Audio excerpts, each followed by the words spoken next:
Hi guys, my name is Dr. Morea and I'm a clinical psychologist from Toronto, Ontario. I have been asked to answer some questions about transitioning back to school.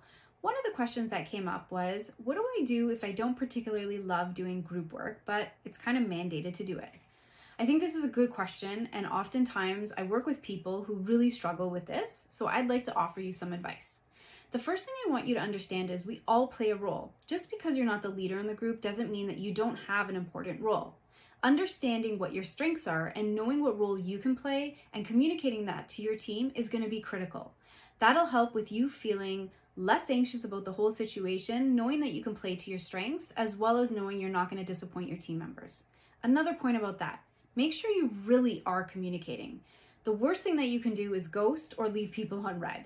We don't want to do that. We really want to make people aware of where your strengths are, where your comfort level is, and what role you do want to play in the group.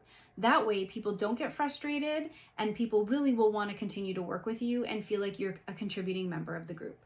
The last piece of advice that I'd like to give you really goes around understanding those strengths. You do have a lot to offer, and your teammates will realize that if you have the confidence in yourself. Oftentimes we feel like we're socially awkward and we don't have the confidence. And what instead I want you to focus on, what is your skill set? You have one and you do bring something to the table. So instead of focusing on, I feel like I'm being socially awkward, or I feel like people are looking at me weird, or don't feel like I have anything to contribute, show them and participate in the way that you feel good in and you feel confident in. That way they're focusing on the work you're providing rather than you feeling like you don't fit in. I hope that these tips help, and I wish you luck on that group project.